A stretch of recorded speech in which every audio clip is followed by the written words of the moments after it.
a gravação.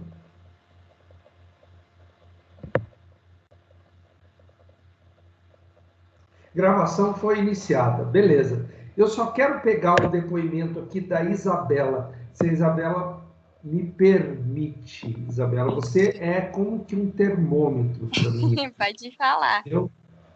Você está achando tudo que a gente está fazendo aqui muito difícil? Seja sincera. Professor, eu sou uma pessoa que eu tenho um pouco de dificuldade, assim, em algumas coisas. Excel é uma coisa dela, é uma dessas, mas eu acho que o senhor está tendo bastante paciência para explicar. Então, eu estou conseguindo pegar. Eu não pego de primeira, mas na segunda vai. Boa. Obrigado, Isabela, pelo depoimento. Nada. Eu não queria pegar um depoimento que fosse assim, de alguém que já tem experiência no Excel, que já está acostumado com isso e tal, entendeu? Aí seria um depoimento viesado. Eu precisava de um depoimento sincero de alguém que não tem essa experiência. Por isso que eu te chamei, porque você já tinha comentado aqui que não se sentia muito à vontade no Excel, né? E você estando conseguindo acompanhar, para mim, é uma vitória no sentido de que acho que eu estou fazendo o possível acontecer. Amanda, um Obrigada, exemplo não professor. tendencioso. É isso aí, Amanda. Eu estou falando no bom sentido, entendeu, Isabela? Eu sei que você é muito sincera. Ok? Tranquilo, professor? Beleza, então vamos lá. Aula 7 e 8 e coeficiente de determinação. Tem uma coisa muito bacana que eu quero mostrar, trabalhar com vocês aqui nessa aula. Vamos ver se está aqui. Eu não sei se está. Acho que está aqui. Até aqui estivemos preocupados com o problema de estimar coeficientes de regressão, coeficientes o beta 0 e o beta 1. Seus erros padrão e tudo mais. A gente nem chegou a calcular o erro padrão, para ser bem sincero. Tá? E algumas de suas propriedades. A gente já verificou algumas das propriedades. Agora vamos considerar a qualidade do ajustamento da linha de regressão a um conjunto de dados. Ajustamento da linha de regressão ajustada não ficou bom, né? A qualidade. Pois eu penso como que eu vou melhorar isso aqui. Ou seja, descobriremos quão bem uma linha de regressão amostral é ou não adequada aos dados. Se todas as observações se situassem em uma linha de regressão, obteríamos um ajuste perfeito. Mas isso raramente acontece. Mentira. Isso nunca acontece. Tá? Em geral, haverá alguns erros, aquele U chapéu ali é o erro, positivos, outros negativos. O que esperamos é que esses resíduos em torno da linha de regressão sejam os menores possíveis. O coeficiente de determinação R quadrado, no caso de duas variáveis que eu digo y em função de x, tá? É uma medida resumida que diz o quanto da linha de regressão amostral se ajusta aos dados. O cálculo do R quadrado pode ser feito por meio dessas fórmulas aqui, ó. Somatório do y chapéu menos o y médio ao quadrado, dividido pelo somatório dos y reais menos o y médio ao quadrado, que significa SQE sobre SQT. SQE é uma sigla para soma dos quadrados explicada, e SQT é soma dos quadrados totais, tá? Então, essa divisão aqui é que dá o resultado do R quadrado. Y barra é o Y médio. Y chapéu é o Y estimado pela regressão. Y sem chapéu é o Y real. É o Y da amostra. Entendeu? Então, se eu pegar o Y chapéu, que é o Y estimado pela regressão, menos o Y médio, elevar ao quadrado e somar tudo, E depois eu dividi com essa outra expressão, que é o y real, o y amostral, menos o y médio. Tudo elevado ao quadrado e somado. Se eu dividir uma coisa pela outra, o que vai me dar é uma grandeza chamada de r quadrado. Existe uma outra forma de calcular o r quadrado, que está aqui, mas eu não preciso me preocupar com ela. Essa fórmula, ela vai me dar como resultado um número entre 0 e 1. Sempre entre 0 e 1. SQE quer dizer o seguinte, turma. A soma dos quadrados dos resíduos que é explicado pela regressão. E a soma do SQT significa a soma dos quadrados totais. Se a regressão explicar todos, então esse resultado vai dar 1 dividido por 1, quer dizer, vai dar o número dividido por ele mesmo, que vai dar igual a 1 ou 100%. Mas não é esperado que dê isso, que dê 1. Porque esse SQE vai ser menor que o SQT. Então, se essa conta que der, por exemplo, 0,90, presta atenção, ela significa que 90% da variação do Y é explicado pela variação do X. É isso que representa o R quadrado. Se esse resultado aqui der 0,62, isso significa que 62% da variação do Y é explicado pela variação do X. Deu para entender? Quanto mais perto de 1 tiver o resultado do R quadrado, melhor a qualidade do ajuste, que significa que as variações de Y estão sendo melhor explicadas pelas variações de X. Lembra do último exercício que a gente fez do ouro e do NYSE? O ouro dava um R quadrado de, acho que 0,16 ou 0,19, não me lembro exatamente. Ou seja, era um resultado bem baixo. A qualidade da regressão era ruim, entendeu? O ouro tem muito pouco a ver com a variação do IPC. Já a regressão do NYSE contra o IPC dava um R quadrado de 0,80 ou 0,80 e pouco. Significa que 80 ou mais de 80% da variação do IPC é acompanhado ou é explicado na variação do NYSE. Desculpa, é o contrário. 80% da variação do NYSE é explicado na variação do IPC. Professor, pode falar, Marcos. Isso pode se traduzir com uma correlação entre os dois baixa? Não é bem correlação. O que nós estamos falando aqui é a qualidade do ajuste dos dados. Nós já vamos falar de correlação daqui a pouco. Tá? Ô, Alan, você queria fazer uma pergunta? Era exatamente a mesma do Mário. Eu ia fazer a mesma também, Celso. Nossa, os caras estão antenados aí. Maravilha, tem muito a ver com correlação, mas não é exatamente isso que traz o R quadrado, tá? O que traz a correlação é o R'inho. O R'inho é o coeficiente de correlação de Pearson, e ele é a raiz quadrada do R quadrado. Tá bem? Vamos continuar aqui. Então, isso é a variança, Celso? Tem alguma coisa a ver com isso, não? Tem o quê? A ver com o quê? Com variança. Variância. Tem a ver com variância. Isso aqui é uma medida de variância. Esses quadrados aqui. Essa soma desses quadrados pode-se dizer que é uma medida de variância. Na verdade, a gente não fala variância, a gente fala só em variação. Né? A variação do Y é explicada pela variação do X. Mas você tem razão, se eu for no conceito da fórmula, a fórmula é variância, é fórmula de variância. Tá bom? Certinho, obrigado, Celso.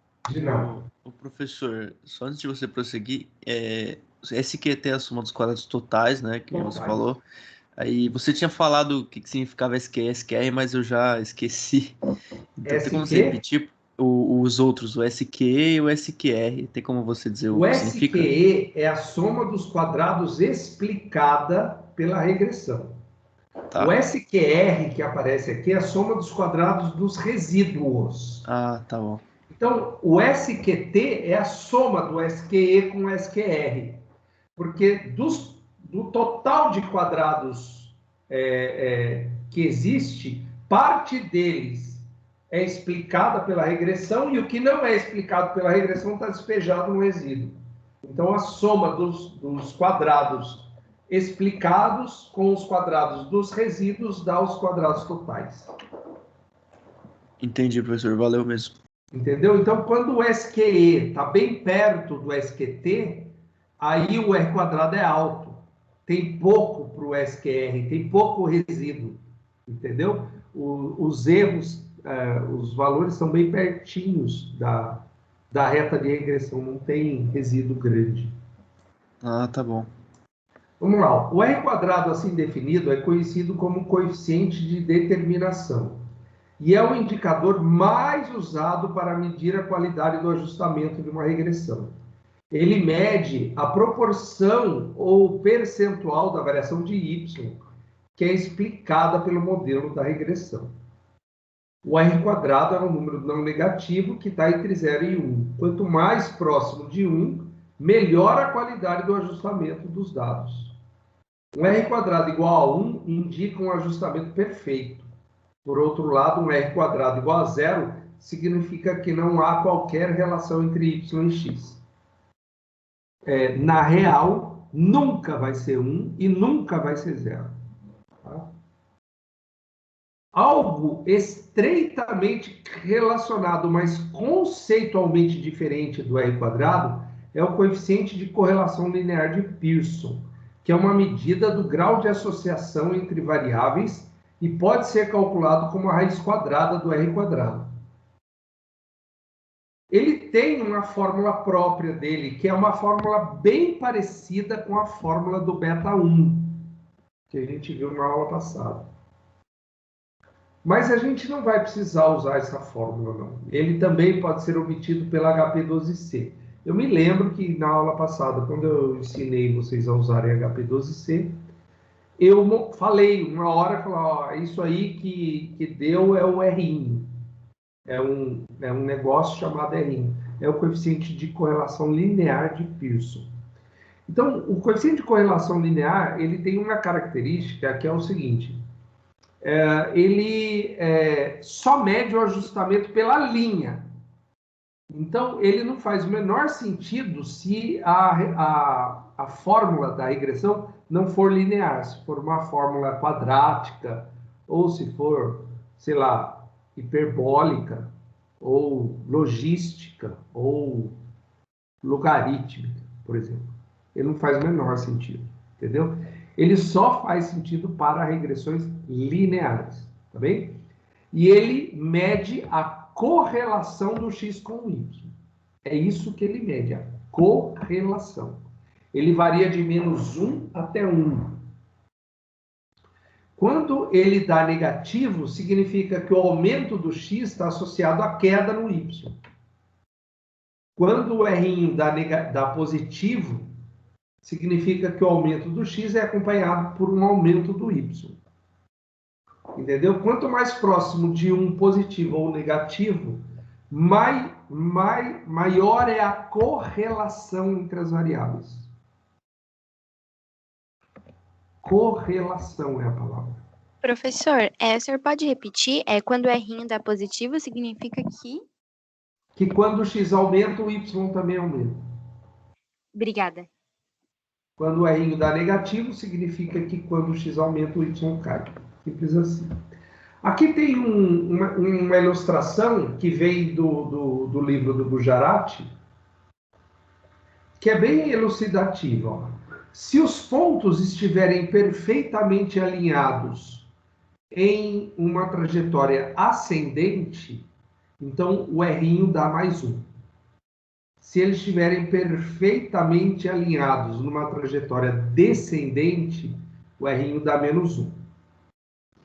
Se eles estiverem numa nuvem ascendente, e essa nuvem bem compactada aqui, ele é positivo e próximo de 1. Positivo, né? Se essa nuvem estiver decrescente, bem compactada, ele é negativo, próximo de -1. Se a nuvem tiver... eu sei a palavra em inglês, slightly. Eu não consigo traduzir isso para o português. Levemente? Levemente. Boa, obrigado, Gianluca. Se ela estiver levemente ascendente, mas a nuvem é bem dispersa, então o R é positivo, mas é perto de 0. Se, por outro lado, ela estiver levemente descendente, mas com a nuvem bem dispersa, então o R é negativo, mas é perto de 0. Professor. Calma, deixa eu só ver o Tá final aqui. Se você não conseguir ver nenhuma tendência de crescer ou de descer na nuvem de pontos, se ele tiver tudo meio bagunçado aqui no meio, então é quando o R vale 0. E por último, se os pontos estiverem numa parábola, por exemplo, perfeitamente alinhados da parábola, o R dá 0 também. Né? Ou seja, ele só serve para verificar uma correlação linear. Pode perguntar, Glaucio. Não, professor, eu ia fazer uma pergunta, mas o senhor desceu um pouquinho e já me apareceu, que eram esses pontinhos aí onde, quando não tem como você definir assim, porque aí eu ia concluir que a função não seria muito bem explicada, né? Através dos testes, Na porque aí não tem verdade, sentido, eles estão espalhados, não consigo fazer uma exatamente. correlação, não estão tão próximos, então ele não é muito explicado, né? Isso, é onde você pode até fazer a regressão, mas depois você pega e joga ela no lixo, porque ela não serve para nada. Você não pode confiar no resultado dela. Certo. Tá bom? Mais alguém quer perguntar aí? Bom, então temos o R. O que é o R? É o coeficiente de correlação linear de Pearson. E o que é o R quadrado? É o R elevado ao quadrado. Né? Mas ele mede exatamente o quanto da variação do Y é explicado pela variação do X. Então, é conceitualmente diferente. Tá bom? Aqui tem um exercício que é para os dados da tabela abaixo, pede-se o diagrama de dispersão do Excel, a equação de regressão do gráfico usando a função de regressão, o R e o R quadrado usando as fórmulas e comparando com o valor fornecido pelo Excel e a análise dos resultados. Eu não vou usar as fórmulas.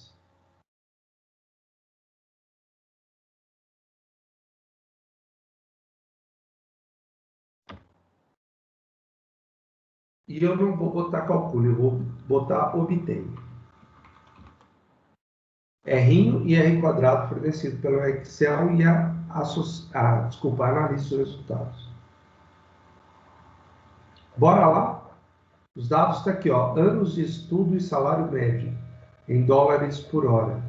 Aqui tem a soma, mas eu não vou nem pegar a soma, que é inútil, tá? Vou copiar aqui. Vou abrir um outro Excel. Eu tenho um Excel aqui do ouro Y. Vou abrir uma planilhinha aqui dentro, tá bom?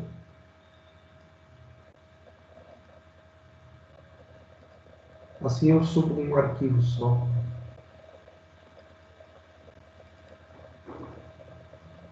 Pessoal, é o que temos. Anos de estudo e salário médio em dólares por hora.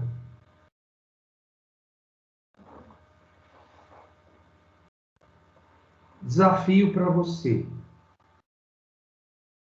Quem é o Y?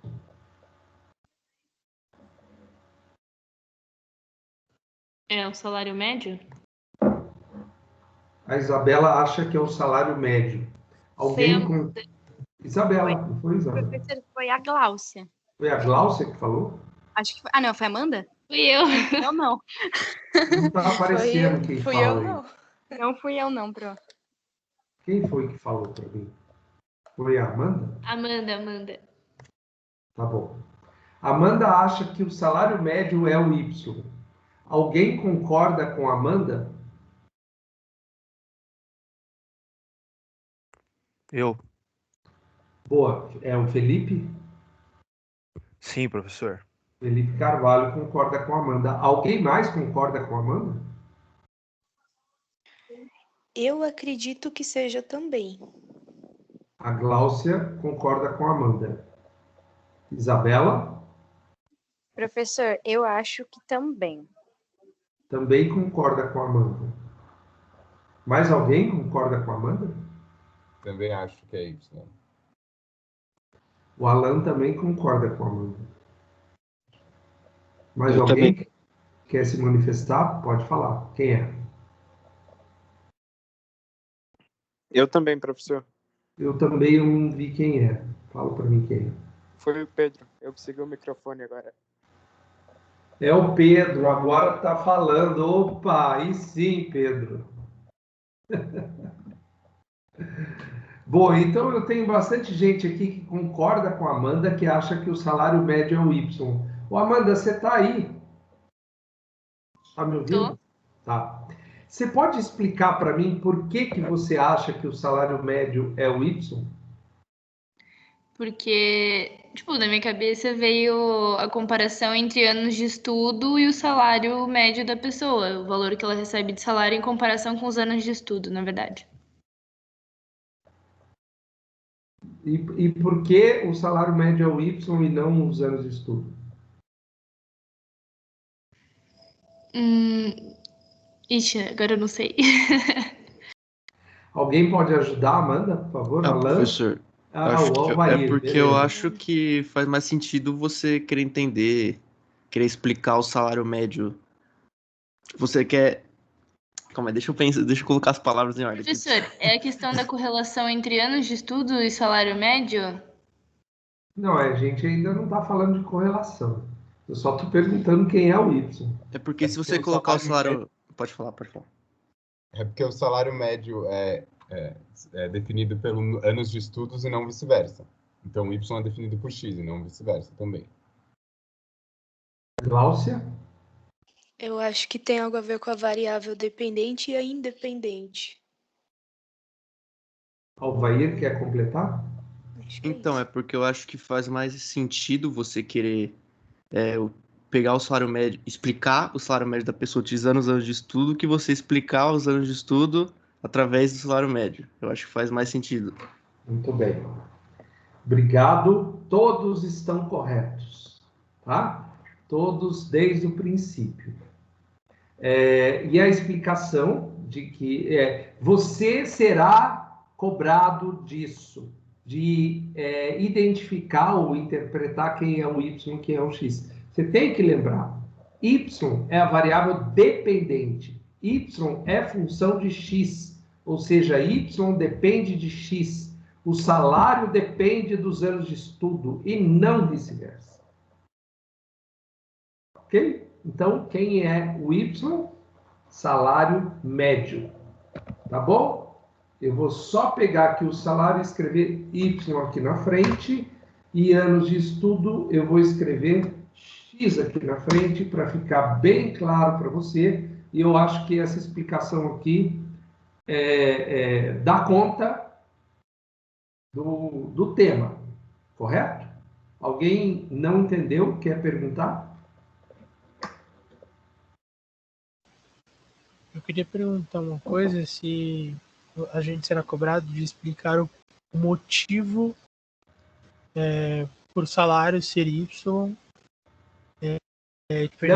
Não, você não vai ser cobrado disso. Eu vou dar o salário e o ano de estudo e você vai ter que escolher um e chamar de Y. Perfeito. Senão você não resolve o exercício. Na hora que você for fazer a regressão, vai estar lá Y. Você vai ter que escolher. Entendeu? E eu não vou dizer para você quem é isso. Você que vai ter que identificar. Deu para entender? Sim, ficou bem claro. Obrigado. Então, bora lá. Primeiro eu vou fazer o gráfico. Anos de estudos, salário. Será que sai? Ele pediu lá, vamos ver um gráfico de dispersão. Está aqui. Olha que bacana. O salário é o Y. Aqui, ó. E aqui os anos de estudo. Que Professor, tal esse shape? Fala. eu acho que faltou o senhor pegar os números da linha 14. Na hora de puxar, não selecionou. Uau, isso é um absurdo.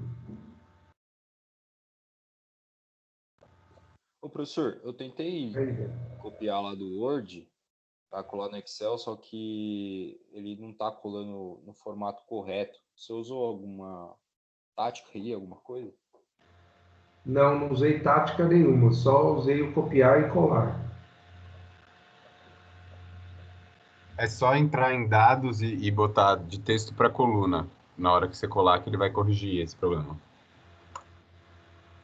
Valeu. Ele apareceu em linha, Marcos? No Não, Excel? professor, ele juntou os dados. Ele colocou em uma coluna só, como se fosse 6, 4,5 na coluna. Nossa. Uau. Bom, enfim, temos aqui, ó.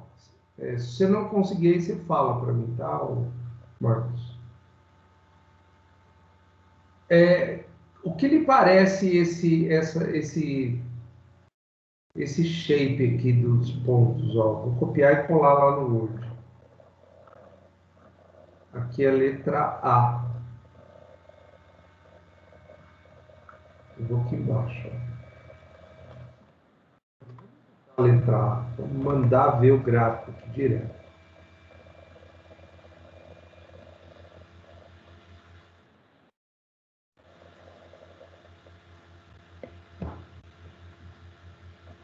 Eu vou escrever aqui embaixo, ó. Os pontos. Por que você está no Arial? Eu quero um calibre, pode ser? Ele abriu um novo documento, olha que legal. Eu não mandei ele abrir um novo documento. Os pontos parecem formar uma nuvem ascendente. Compatível com um errinho próximo de mais um. Concorda comigo? Sim, professor. Sim. Sim. Beleza. Agora, vamos obter a regressão aqui no Excel.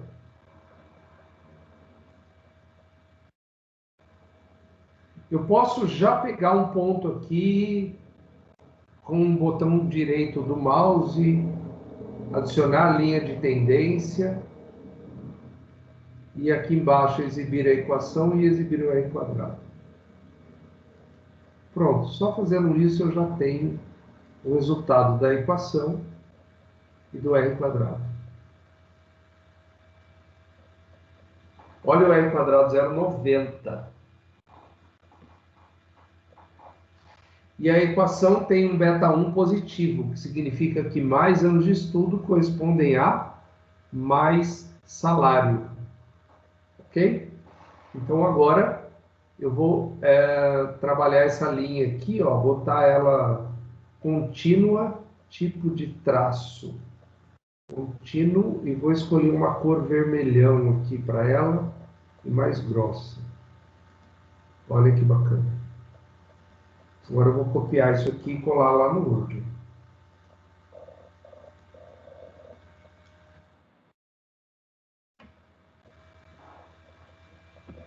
Conseguiu fazer isso aí? No Excel? Sim. Sim. Sim. Alguma dúvida aí?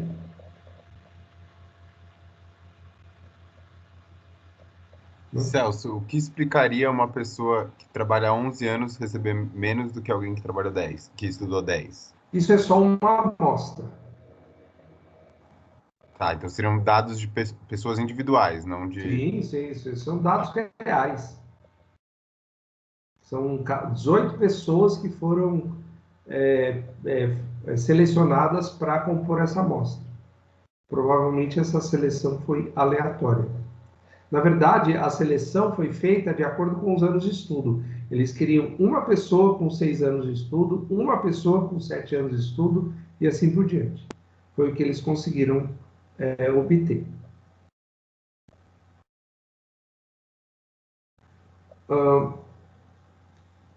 Por que... Eu gostei dessa pergunta aí, Dola. Por que a pessoa com 11 anos de estudo tem um salário médio menor do que a pessoa com 10 e com 9 anos de estudo? Por quê? Por que a pessoa com 15 anos de estudo tem salário médio que a pessoa com 14? Por que a pessoa com 16 anos de estudo tem salário menor do que a pessoa com 14? Por quê?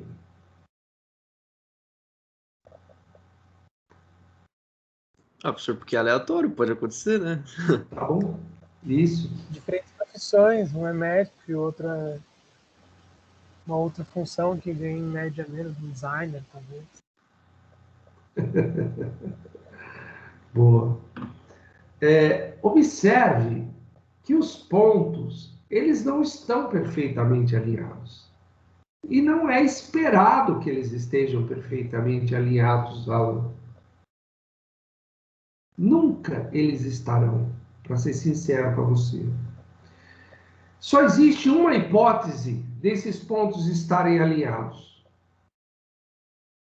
É quando existe uma relação determinística entre o Y e o X. E isso vai acontecer nas ciências naturais, mas não nas ciências humanas. Você lembra da fórmula do movimento uniforme? S igual a S0 mais VT. É uma equação do primeiro grau. Não tem termo de erro. Dada a velocidade, você obtém o espaço. Dado o espaço, você obtém a velocidade. Ponto. É determinístico. Não tem erro na fórmula. Você deve lembrar da segunda lei de Newton, F igual a ma. Força é massa vezes aceleração. É determinístico.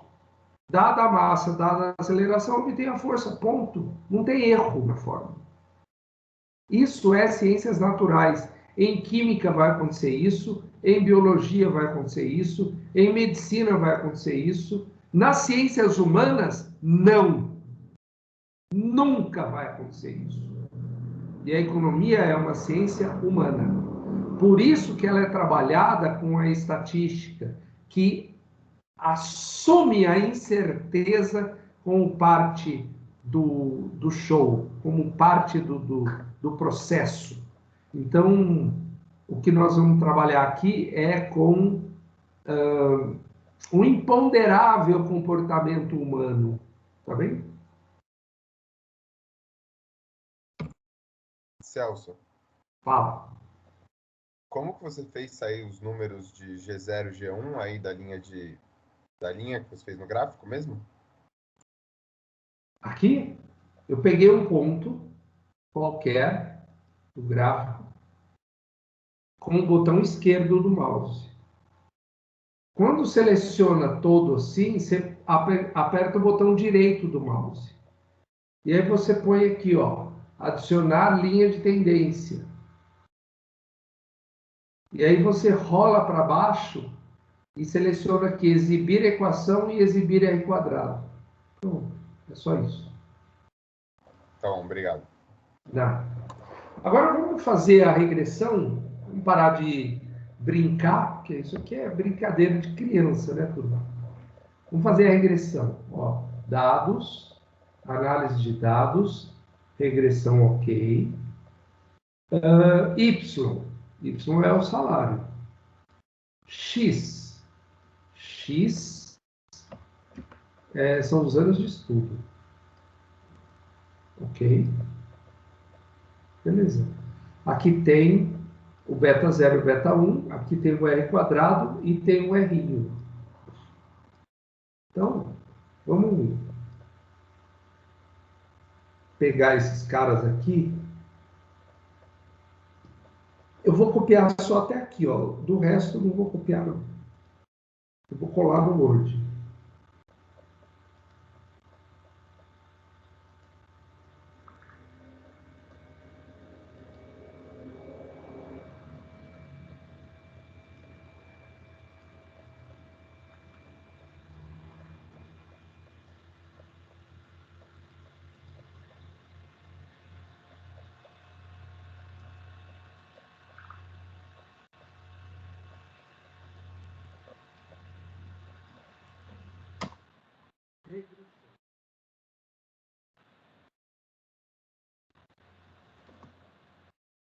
Y é igual a 0,031686, ou 868, perdão, mais 0,71978 vezes x.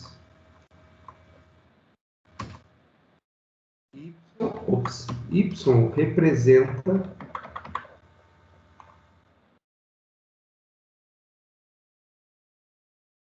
o salário e os anos de estudo. Vemos que o parâmetro de x é positivo, vírgula, de acordo com o esperado, vírgula, pois mais anos de estudo estão associados a maior salário.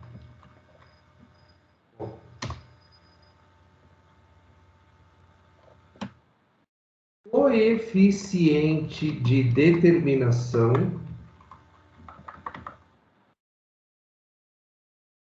parênteses R quadrado indica que, quanto deu R quadrado? 0,90 ou 90,64%.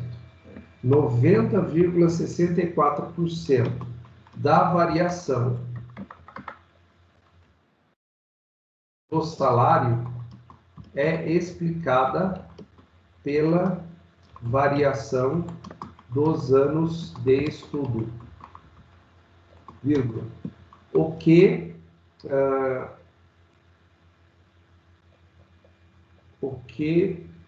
representa um ótimo ajuste dos dados à regressão, reta de regressão.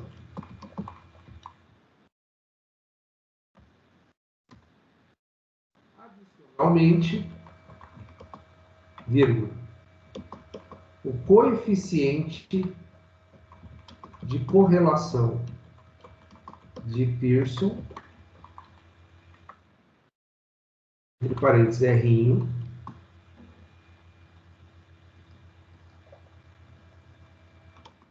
vale, aqui ó, o R múltiplo, 0,95, o que indica uma correlação positiva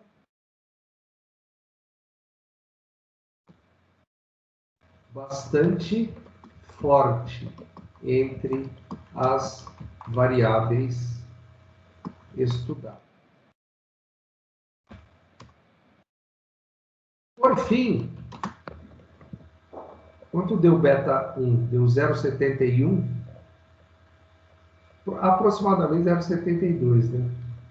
O resultado de beta 1, vou inserir aqui, ó.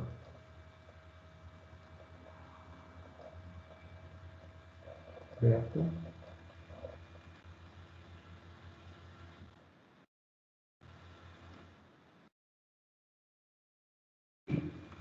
Para cada ano adicional de estudo, vírgula, o salário aumenta, salário hora, aumenta 0,72.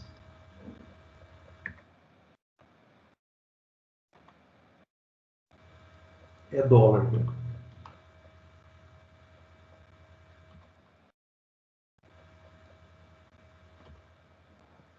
Pronto aí, essa é a análise do problema.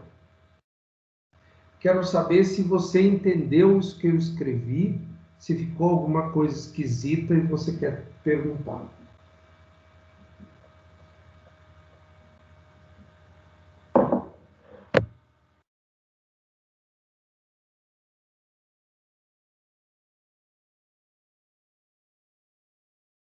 Você está escrevendo aí, é isso? Sim, professor. Ok, mano. Deixa eu ver quem está aqui. Ali, você conseguiu fazer aí a regressão junto comigo?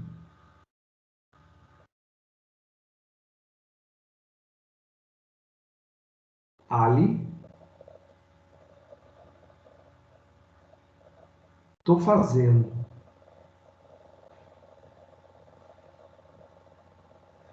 Esse é o Ali. A Giovana. Giovana, você conseguiu fazer a regressão aí? Oi, Pro, sim, estou acompanhando. Entendeu Consigo o te que eu acompanhar. escrevi aqui? Tem alguma dúvida? Não, tudo perfeito. Legal. Alvair? Tudo certo, professor, fazendo aqui também. Gláucia? Oi, professor, tá tudo certo, já fiz. Tá tudo Legal. ok. Alguém quer perguntar? Eu vou seguir em frente. Hein? Professor, Fala, Pedro. como calculo o coeficiente de Pearson mesmo? Ele é alguma variável ao quadrado, né? Mas eu não lembro qual. Ele está aqui, ó. É o R múltiplo. Sim, mas eu queria saber a fórmula, na verdade. A fórmula está lá em cima, velho. A fórmula está lá em cima. A fórmula dele é bem complicada. É isso aqui, ó. Consegue ver aí? Consegui, mas ele é o R ao quadrado também, né? Não, esse aqui é o R. Ah, tá Você bom. perguntou o coeficiente de Pearson. Beleza, agora entendi, tinha confundido. É esse aqui o coeficiente de Pearson.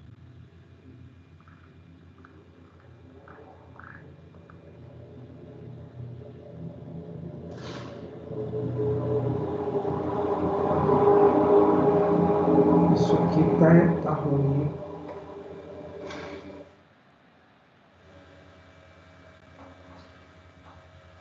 Olha, tinha um monte de espaço aqui e ele foi para outra linha. Para outra página. Não era para ter ido. Tá vendo? Acho que são muitas informações, professor, aí ele ia ficar tudo espalhado aí. Não. Não é isso não. É problema do Word mesmo. Não deve ter ido.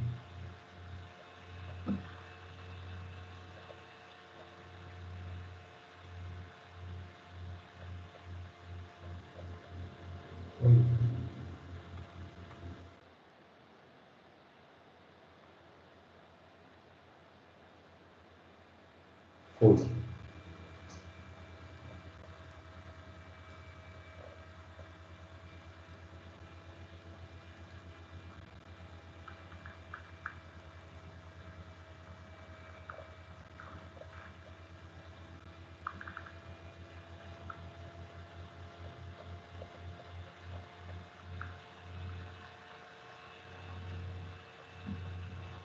Beleza.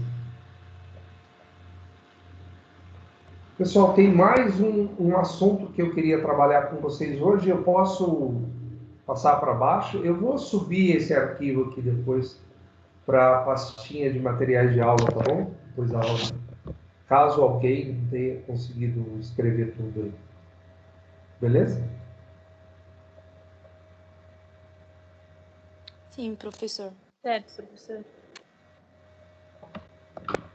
Eu vou ficar mal acostumado com essas meninas. Elas são extremamente educadas e elas concordam sempre comigo.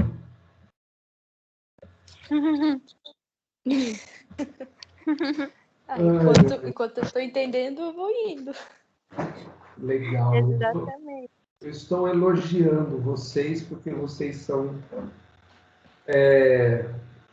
tudo que um professor mais quer na vida. Só isso.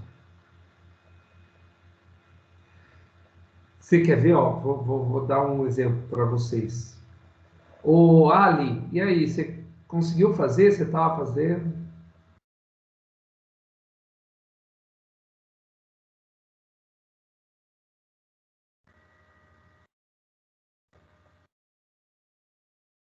Tudo certo, professor.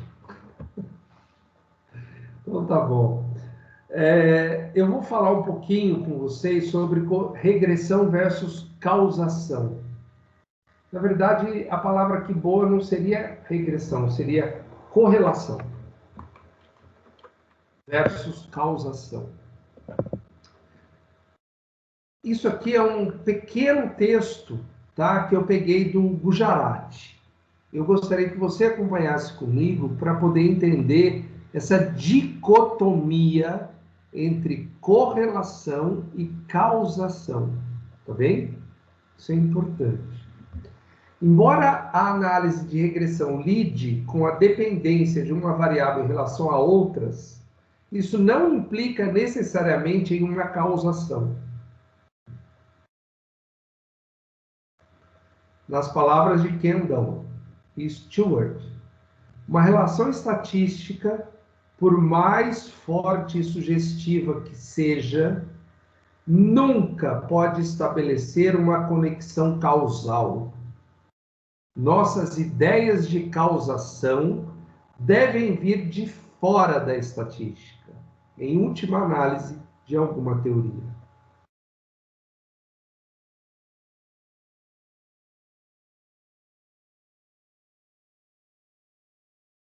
Essas palavras do Kendall, Stewart, são muito importantes para nós, para a gente entender o que a gente está fazendo, entendeu? Ele disse assim, olha, uma relação estatística, por mais forte e sugestiva que seja, nunca pode estabelecer uma conexão causal. Nossas ideias de causação devem vir de fora da estatística, em última análise de alguma teoria. O que ele está dizendo aí é que o R, coeficiente de correlação linear de Pearson, ele mede a correlação entre duas variáveis, mas ele não justifica a causação. Ele não quer dizer que X causa Y. Ele só mede o ajuste à reta, ponto. A relação causal entre as variáveis, ela está fora da estatística. Ela pode estar no senso comum, ou no bom senso, se você preferir, ou ela pode estar numa teoria, o que é melhor ainda. Tá claro?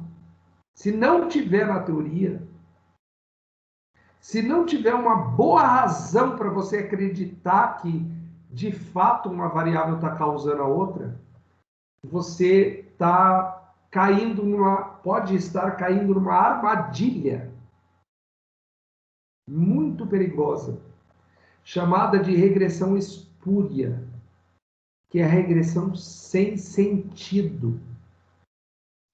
Eu vou mostrar alguns exemplos para vocês, mas por enquanto vamos seguir no texto. No exemplo do rendimento da lavoura em função da pluviosidade, que é o índice de chuva, não há razão estatística para supor que a chuva não dependa do regime da lavoura, do rendimento da lavoura.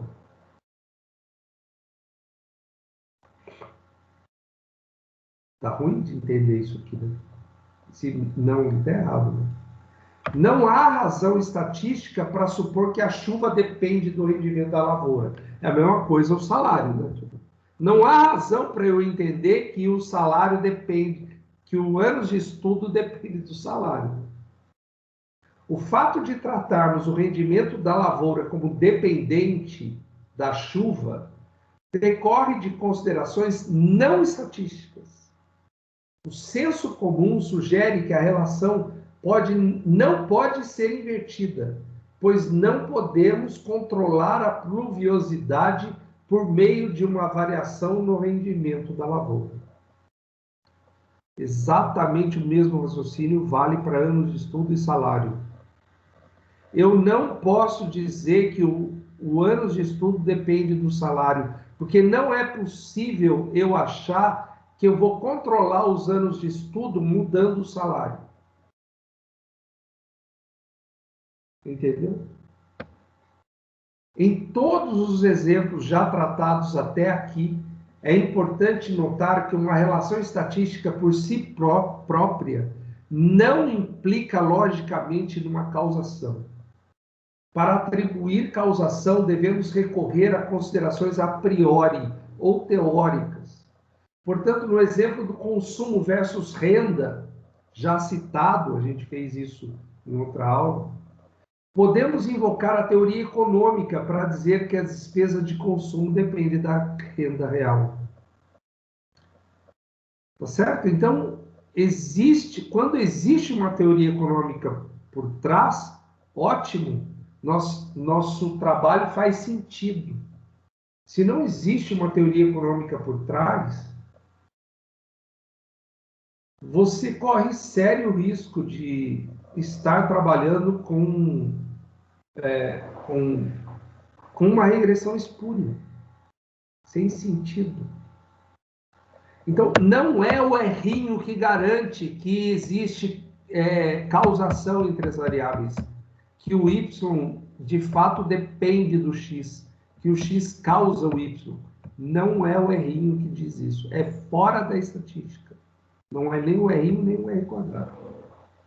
Tá bom para você? Olha isso aqui. Eu peguei isso aqui no Facebook esses dias. Eu achei fantástico. Eu deixei aqui o nome do cara para não dizer que é meu. Tá só nesse primeiro. São 10 imagens. Você vai acompanhar comigo um por um, tá bom? Você vai ver que interessante que é esse raciocínio. Olha, bebês nascem quando são entregues por cegonhas. Todo mundo sabe disso, certo? Os bebês são entregues pelas cegonhas. Não é para rir, não. Os bebês são entregues por cegonhas e eu posso provar. Duvida? Segue o filho. Vem comigo. A cegonha entregando o bebê aqui. A cegonha branca, Ciconia é o nome científico dela, é muito comum em diversas partes da Europa. É possível estimar as quantidades por região. Também é possível acompanhar a taxa de natalidade humana nesses locais. Aqui nós temos a quantidade de cegonhas de humanos e a taxa de natalidade em 17 países europeus. Na imagem não coube os 17, só entraram alguns. Está em ordem alfabética, ó. Albânia, tem a área, stork, quer dizer cegonha, em inglês. In pairs, ou seja, pares, casais de cegonhas. Aqui é o número. Humanos, 10 elevado a 6, ou seja, centenas de milhões. E a taxa de nascimento em milhares por ano. 83 mil por ano. Isso para cada país, ó. Áustria, Bélgica, Bulgária, Dinamarca, França, Alemanha, Grécia, Holanda, Hungria, Itália, Polônia, e aí continua, não apareceu, mas ao todo são 17, tá? Me chamou a atenção um resultado aqui que eu achei louco. Bulgária, ó. 5 mil, e comparado com a Bélgica. A Bélgica só foi encontrado um par. Coitado da Bélgica. Só um casal de cegonha mora na Bélgica. Mas a taxa de nascimento é alta. Ó. Na Bulgária, que tem 5 mil pares de cegonha, casais de cegonhas, a taxa de nascimento é alta, mas não é tão alta quanto na Bélgica. Eu falei, isso aqui vai dar ruim. Se fizermos uma regressão linear, observe como a taxa de natalidade humana no eixo Y aumenta conforme aumenta a população de cegonhas no eixo X. Ele dá aqui um P igual a 0,008. P é P-valor. A gente vai aprender isso mais para frente, tá bom? Mas o P-valor, ele mostra a significância do X para explicar o Y. Se eu voltar aqui no Excel só para mostrar para você, ó, o P-valor está aqui, ó, P-valor da variável 1. Está vendo que é quase zero? Ó? É um número muito pequeno. Está vendo? Ele dá zero. Né? Quando o P-valor dá zero, isso é bom. Sabe por quê? Porque ele indica para mim que depois a gente vai estudar isso direito, mas ele indica para mim que a confiabilidade desse resultado aqui é 100%, porque aqui deu zero. Bom, confiabilidade 100% desse resultado. Então, o p-valor muito próximo de zero só acontece quando o r² é alto, quando outras estatísticas de avaliação são muito boas. Mas voltando aqui na nossa aula, o p-valor dele deu 0,08, que é muito baixo. Quando é 0,05 ou menor, é muito bom. Só dá ruim quando o resultado dá maior que 0,05. O resultado aqui é bem pequeno, mostra um ajuste bacana dos dados. Aqui está a regressão, o cara mostrou aqui. Podemos ver que em lugares com mais cegonhas nascem mais crianças. Logo, são as cegonhas que carregam as crianças. Como assim? Não consegui te convencer ainda? Você viu a regressão? Você viu o p-valor? Você viu o gráfico? E você ainda não acredita que é a cegonha que leva a criança, o bebê, para os casais? Claro que não, você não acreditou. Você tem senso crítico suficiente para ver que uma correlação observacional não implica em causalidade. O fato disso aqui, desse conjunto de dados, mostrar que quando aumenta, em regra geral, quando tem mais cegonhas, tem mais taxa de nascimento, não significa que a cegonha causa a taxa de nascimento. Simples assim. E é o teu bom senso, o teu senso crítico que fala mais alto aí. Portanto, esse tipo de estudo aqui, de regressão aqui, é lixo. Lixo. Ele serve para quê? Para enganar as pessoas que têm um bom senso ou um senso crítico fraco. Que não tem cultura geral suficiente para argumentar contra isso. Isso é um perigo. Você concorda comigo? Você consegue enxergar que isso é um perigo?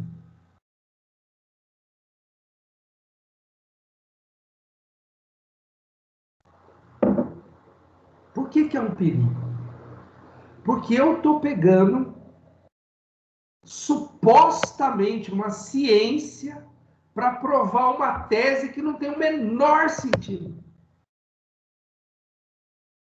Eu estou pegando a estatística e travestindo isso de ciência para explicar uma porcaria de uma correlação que não tem nada a ver com causação. E aí, se o cara não tem um conhecimento mínimo e um bom senso crítico, ele pode cair na conversa. Porque nada do que está aqui é mentira. É tudo verdade. Só não é verdade a causação. Se você ainda não entendeu o perigo disso, continue comigo. Muito bem. Então agora me explica por que diabos você sai compartilhando o estudo observacional de cloroquina, azitromicina, vitamina ou qualquer outra baboseira, como se algum deles causassem a cura ou o tratamento da Covid-19. É exatamente o mesmo raciocínio. Menos caricatural.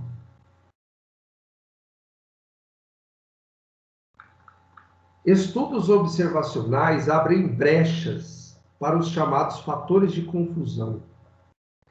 No caso da cegonha, é mais provável que lugares com mais cegonha sejam lugares mais rurais e, portanto, seja mais comum maior número de filhos por casal nas áreas rurais.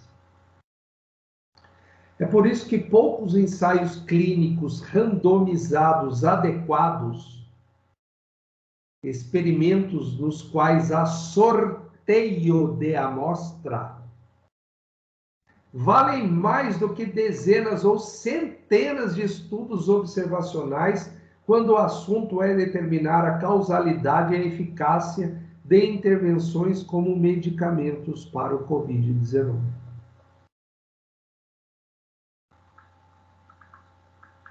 É para isso que existe o método científico, para filtrar as ilusões do mundo real. Mesmo dentro da ciência e da estatística, precisamos ter um olhar crítico sobre artigos e não apenas sair contando estudos positivos versus negativos como se fosse um placar de futebol. As informações sobre esse post estão nesse link aqui. Storks Deliver Babies. Eu coloquei aqui. Eu achei esse estudo. Existe o estudo. O cara fez o estudo. Ele coletou dados de cegonha e de taxa de natalidade. E publicou o estudo. Está aqui. Você acha aqui?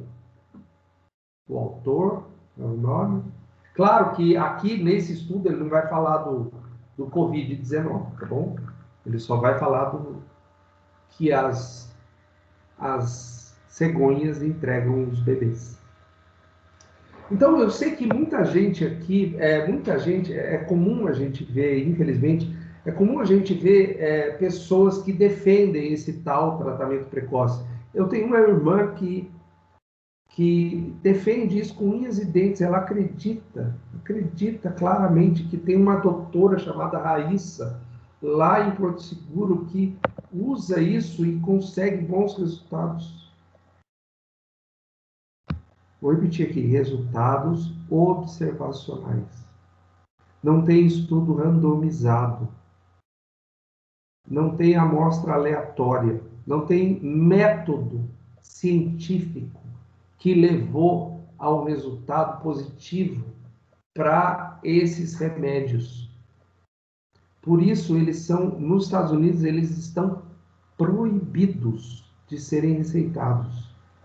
E aqui já está acontecendo, e eu já vi muitas matérias de pessoas que estão morrendo por causa desse tal tratamento precoce.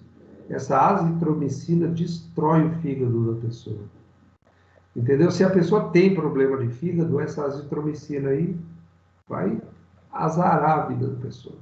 E tem gente também já vi muitas matérias sobre isso, na fila para transplante de fígado, por ter usado esses remédios aí, enfim, sem necessidade.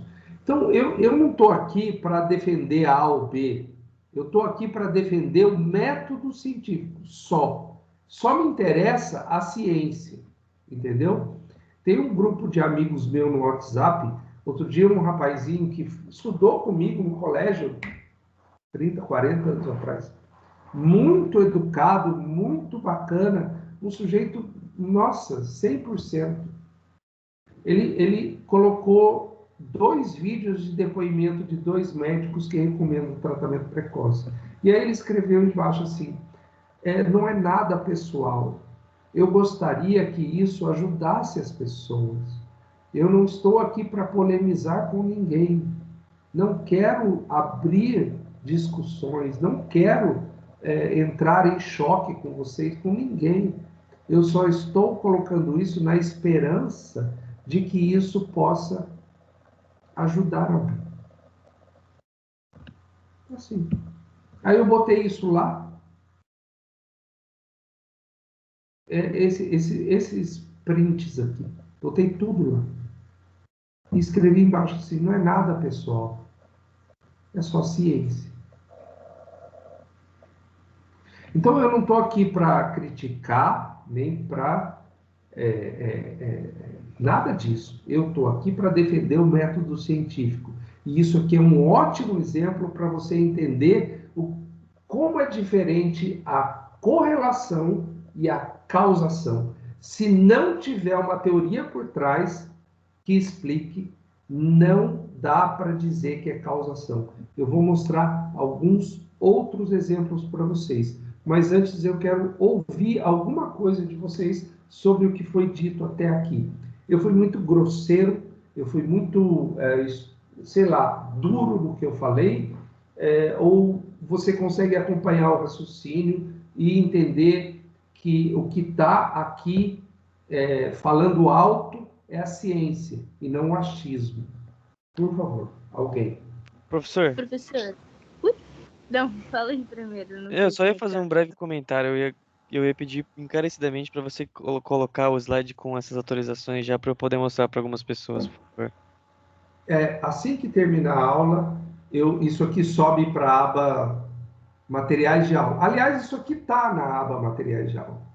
Já está lá. Na aba não, na pastinha Materiais de aula. Já tem isso aqui lá. Beleza, Tá bom? professor, obrigado. Amanda?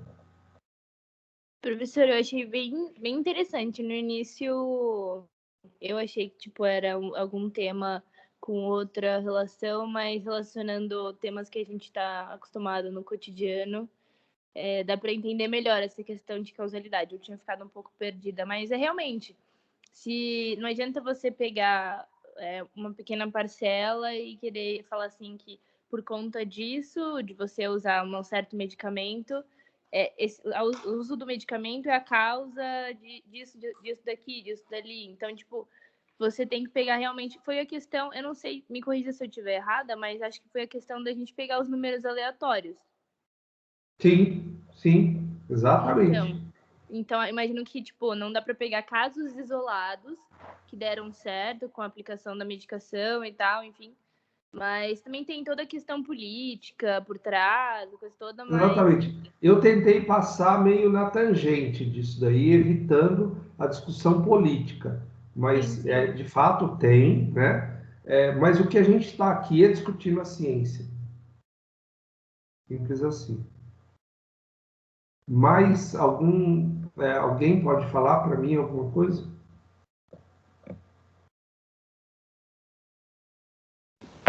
Eu tinha visto essa publicação, e aí nos comentários que eu tinha visto, estava todo mundo comentando, nossa, não entendi nada. E você vê que é exatamente aquilo que você falou, né? A galera não entende, lógico, a gente acho que também não entendia direito antes dessa aula, né? Mas depois dessa aula começa a ficar um pouco claro, né? Você pega, exatamente o que a Amanda falou, né? Você pega casos aleatórios e fala, deu certo, é isso, deu certo, acabou. Não existe. É só você pôr essa fórmula aí no Excel que você vê que não tem nada a ver. É. Mas e você vê que grande parte das pessoas, tipo, nossa, não entendi nada e fica por isso. Lamentavelmente. Bom, tem mais alguma coisinha aqui para a gente terminar. Eu deixei aqui um link. Esse artigo aqui, ó, ele está no ResearchGate. Caso você não saiba, o ResearchGate é como que uma rede social de cientistas, tá? Cientistas ou acadêmicos, né? Eu tenho um perfil no ResearchGate. Geralmente os artigos que eu publico eu subo para lá. Não tem muito tempo para ficar entrando, mas vez ou outra eu entro lá para atualizar meu perfil, entendeu? E aí as pessoas procuram os artigos, não tem post, ninguém nada disso, você só sobe artigo, livro, coisa do tipo que você publicou, é isso, tá bom? Então, esse estudo está publicado lá no ResearchGate. Agora, tem alguns outros exemplos que eu achei interessante e peguei para mostrar para vocês. Veja aqui comigo. Olha isso aqui. A linha vermelha, US Spending on Science, Space and Technology. Ou seja, são os gastos dos Estados Unidos com ciência, espaço e tecnologia. E a linha preta é Suicides by Hanging, Strangulation and Suffocation. Ou seja, suicídios por meio de enforcamento, estrangulamento ou sufocamento. Então, ele está correlacionando aqui os gastos com ciência, espaço e tecnologia com a quantidade de suicídios por enforcamento. Olha como as duas linhas andam juntas. Tá bom para você? Você joga uma regressão aí, vai dar um errinho lá de 0,98. Algo do tipo. Né? Enfim, regressão espúria. Dados reais, tá bom? Ah, tá aqui, ó. Correlação 99,79. O errinho deu 0,9979. Ponto. Quase 100% aí. Parece piada, né? Olha isso aqui. Per capita cheese consumption. Consumo de queijo per capita. Number of people who died by becoming tangled in their bed sheets. Tangled. Tangled. Amarrado, sei lá, tangled. Número de pessoas que morrem por ficarem amarrados nas suas camas. Alguém pode me ajudar? Tangled. É enrolado no lençol, Celso. Enrolado no lençol. Boa. Obrigado, Alan. Olha só, consumo per capita de queijo contra número de pessoas que morrem por ficar enrolada no lençol. Olha lá, ó, correlação 0,94. Ou 94,7%.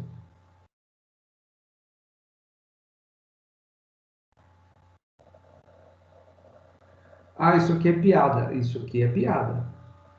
É piada. É piada para ficar bem explícito para você que não é assim que você mostra a causação entre duas variáveis. Não é por meio da correlação. Esse aqui machuca. Esse gráfico aqui, o Al Gore mostrou naquele filme. Esqueci o nome do filme dele. Vice-presidente dos Estados Unidos. Gases do efeito estufa causam aquecimento global? Fui eu que botei essa pergunta aí. O verde é o gás do efeito estufa. Greenhouse gases. E o preto temperature. Observed temperature.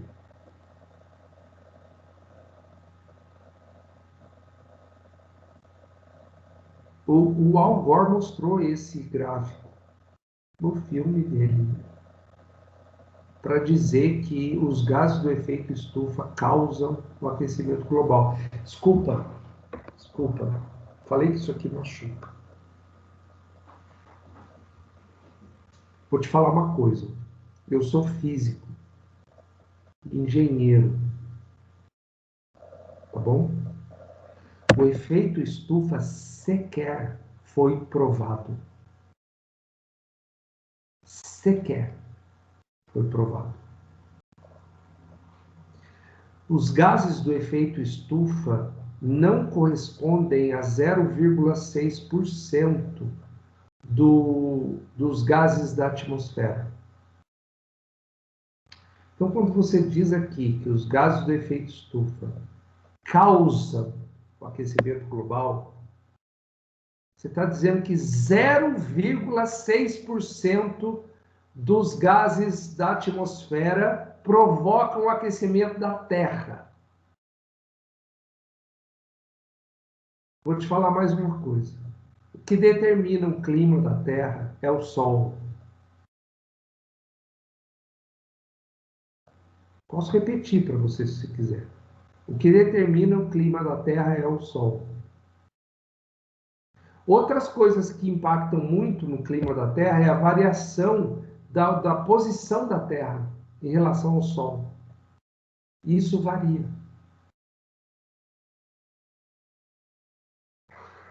Você já ouviu falar de era de gelo, né? Professor, eu ia falar disso agora. E, na verdade, a gente teve a era de gelo e aí vai voltar ao que era antes, que antes, tipo, era só uma bola de fogo que era muito quente. A última era do gelo terminou há cerca de 300 mil anos. Desde então, a Terra está aquecendo, com alguns momentos de trégua. Desde a última era do gelo. Cara, eu não vou entrar, desculpa, eu não vou fazer uma dissertação sobre isso, tá bem? Isso aqui vamos parar e falar de ciência, tá bom?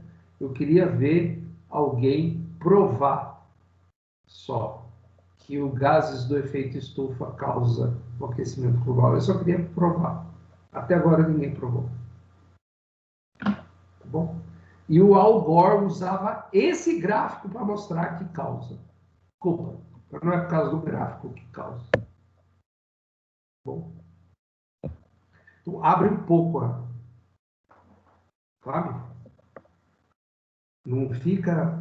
Olha isso aqui. Internet Explorer. Você usa... Agora acabou, né? Agora enterraram o Windows... A Microsoft enterrou, virou Edge, virou outra coisa. Mas no começo era muito usado o Internet Explorer versus taxa de assassinato. Olha isso. A correlação é perfeita.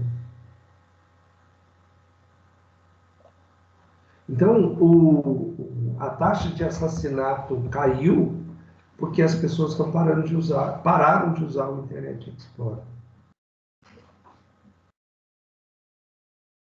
Tá bom para você?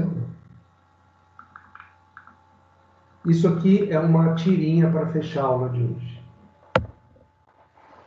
Eu vou abrir o site da PUC e vou fazer a chamada. E aí, à medida que vocês respondem, vocês podem ir saindo.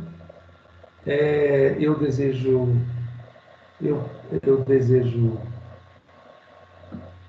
bom resto de semana para vocês. Boa semana de férias, vocês vão ter uma semana de recesso, né? Não é férias, é recesso. Uma semana de recesso, se cuidem, tá bom? Porque o que a gente está vivendo não é uma situação comum, não é uma situação fácil. Então, não abusem, por favor. Fez sentido para você essa tirinha?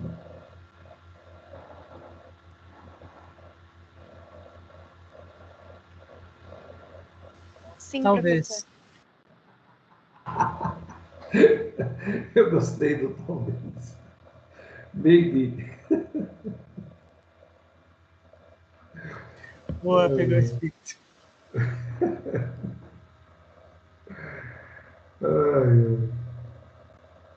Pessoal, eu já estou aqui aberto no portal da PUC. Eu vou só encerrar aqui a gravação primeiro